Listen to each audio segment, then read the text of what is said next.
नमस्ते बच्चों, आज हम फिर से आप लोगों के साथ एक नए वीडियो में जुड़े हैं। आज हम प्रश्नावली 8.1 का प्रश्न संख्या है ना 11 देखेंगे। बच्चों, यदि आप मेरे वीडियो को यूट्यूब पर देख रहे हैं तो मेरे चैनल को सब्सक्राइब ज़रूर करें और यदि आप फेसबुक के माध्यम से देख रहे हैं तो मेरे फेसबुक पेज को फॉलो ज़रूर करें। तो बच्चों, जब भी आप मेरे वीडियो को देखते हैं तो वीडियो को लाइक और शेयर ज़रूर करें ताकि ये अन्य बच्चों को भी ये वीडियो प्राप्त हो और वो लोग भी देखें। तो बच्चों, अधूरा वीडियो आप लोग जब भी देखते हैं तो उसको थोड़ा प्रयास कीजिए कि पूरा जो भी होता है पूरा वीडियो देखें, है ना? अधूरा नहीं देखें।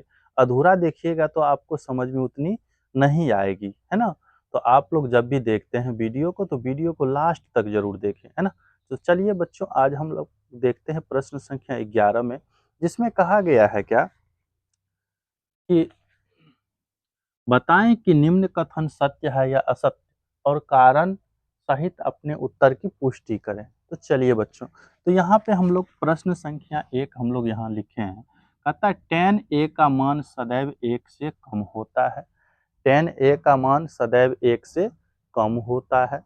तो बच्चों, आप लोग जब भी मैथ में उल्टाइएगा तो यहाँ पे मैथ में लिखा हुआ है सारणी में कि tan 0 का मान 0 होता है, tan 30 का मान 1/√3 होता है और tan 45 का मान 1 होता है। जबकि tan 60 का मान क्या हो जाता है √3 और tan 90 का मान अपरिभाषित। तो ये कहता है tan a का मान सदैव 1 से कम होता है। ये तो संभव नहीं क्योंकि यहाँ पे tan 60 का मान √3 और tan 90 का मान अपरिभाषित हो रहा है। तो इसका मतलब ये क्या है? असत्य होगा हम लोगों का, है ना? ये असत्य है। चलिए इसी तरह से दूसरा नंबर प्रश्न देखेंगे। यहाँ पे लिखा है कोण ए के लिए किसी मान के लिए सेक ए बराबर 12/5। तो बच्चों, सेक थीटा बराबर क्या होता है? सेक थीटा बराबर होता है क्या?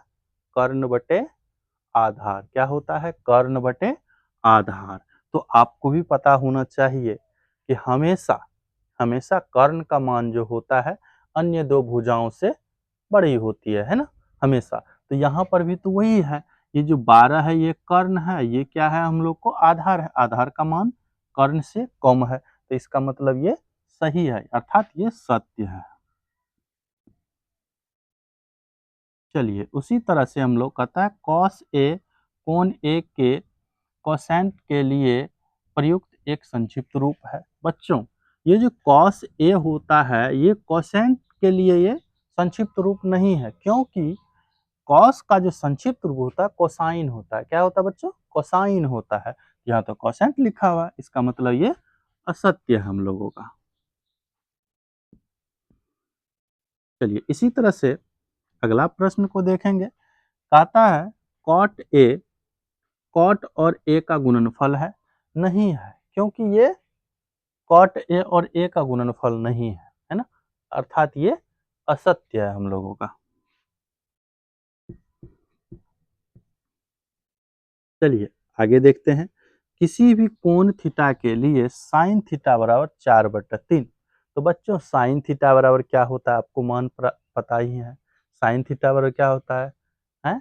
लंब बटे कर्ण होता है। लंब बटे कर्ण, तो ये लंब ये कर्ण है। तो अभी जस्ट यहाँ पे हम लोग देखे हैं कि कर्ण का मान हमेशा सदैव अन्य दो भुजाओं से क्या होता है? बड़ा होता है। यहाँ कैसे है? ये तो ये लंब है, ये कर्ण है। कर्ण का मान 3 हो ही नहीं सकता है, क्योंकि कर्ण का मान कभी अन्य भुजाओं से छोटी नहीं हो सकती है।